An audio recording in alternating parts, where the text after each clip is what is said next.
a concert, a holiday parade, a place of worship, a city street. None of these were war zones until, in a matter of minutes, they became scenes of mass death. The most disturbing truth about modern mass murder is not how rare it is, but how easily ordinary spaces can be transformed into sites of unimaginable violence. Number 8. Las Vegas Strip, 2017. The 2017 attack on the Las Vegas Strip stands as one of the deadliest single-incident mass murders in modern U.S. history, not only because of the number of lives lost, but because of how it unfolded. A single attacker exploited an elevated position overlooking a densely packed outdoor concert, turning a space designed for entertainment into a mass casualty scene within minutes.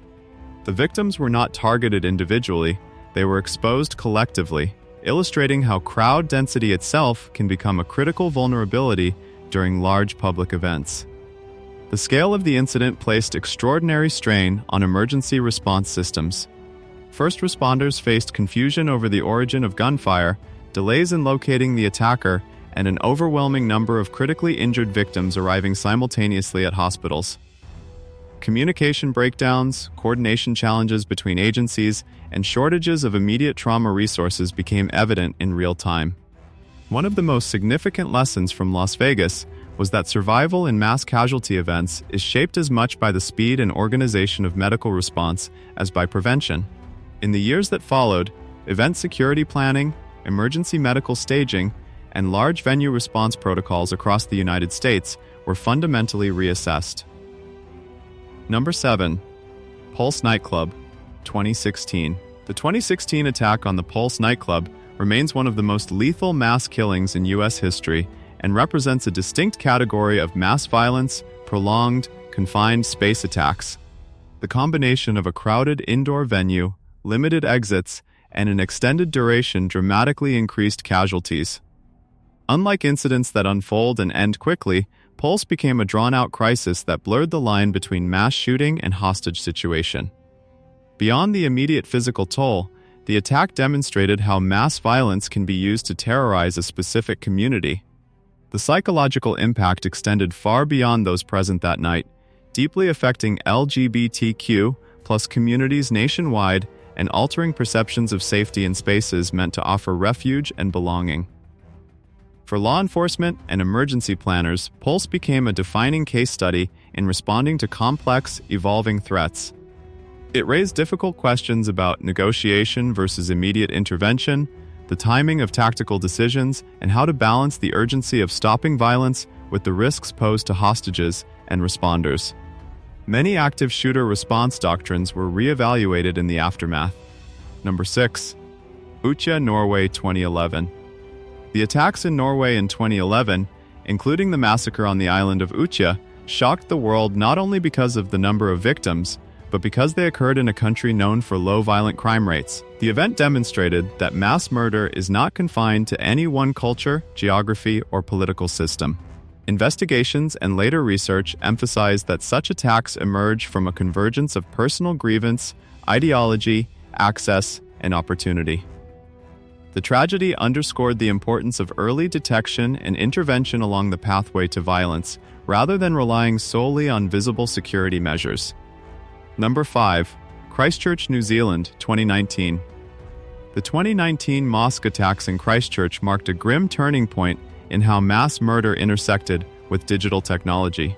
Beyond the immediate loss of life, the attacker's intent extended far past the physical location of the crime.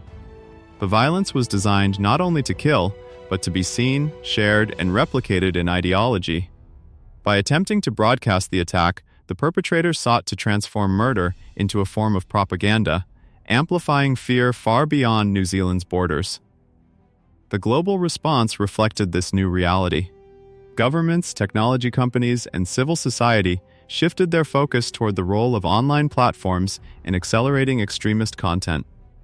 The attack forced uncomfortable conversations about algorithmic amplification, live streaming safeguards, and the speed at which violent material can spread before it is removed. In many ways, Christchurch became a case study in how modern mass murder can extend its impact digitally, long after the physical attack has ended, reshaping international discussions on platform responsibility and the ethics of visibility. Number 4. Nice, France, 2016. The attack in Nice shattered the assumption that mass murder requires firearms or sophisticated weaponry. By using a vehicle to target crowds during a public celebration, the attacker exploited openness itself as a vulnerability. The setting, an event meant to symbolize unity and normal life, magnified the psychological shock, demonstrating how everyday spaces can be turned into sites of extreme violence. What made the Nice attack particularly influential was its simplicity. There were no complex logistics, no specialized weapons, and no warning signs visible to the public. This forced cities worldwide to reconsider how public spaces are designed and secured.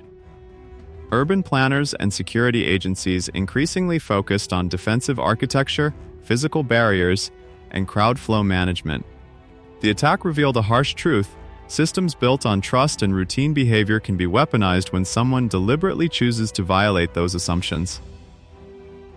Number 3. Bataclan Theater, Paris, 2015.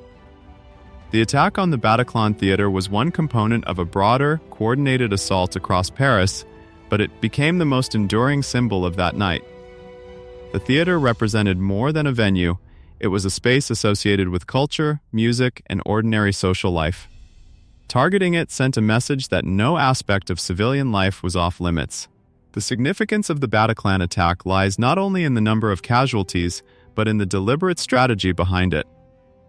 The attackers aimed to generate widespread fear through simultaneity, multiple attacks unfolding across a city, overwhelming emergency services, and saturating public consciousness.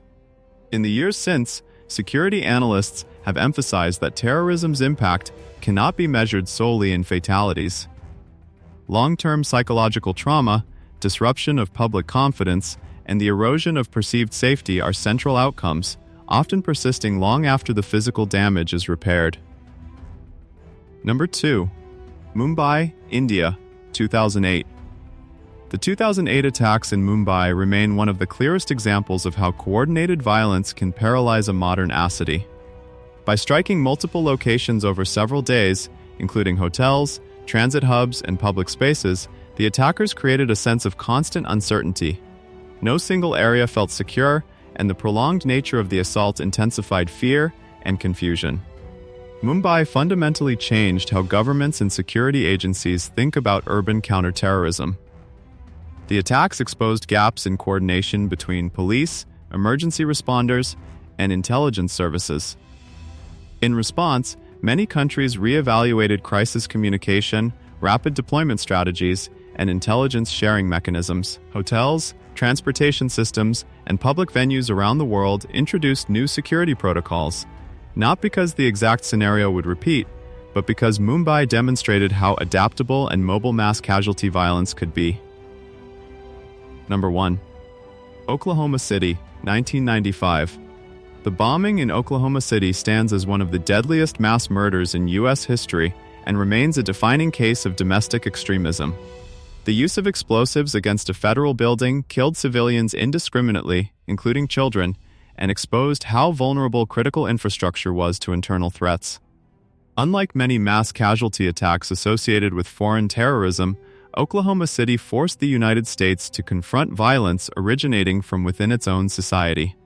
The attack reshaped how domestic extremism was understood, monitored, and prosecuted. It also influenced building security standards, standoff distances, and the protection of government facilities nationwide. More broadly, it underscored a recurring lesson in mass murder history. Large-scale violence does not require external enemies. It can emerge from radicalization, grievance, and ideology embedded within a country itself. Mass murder doesn't end when the headlines fade. Its effects ripple through policy, public spaces, and everyday behavior long after the last report is filed. If you enjoy this video, like and subscribe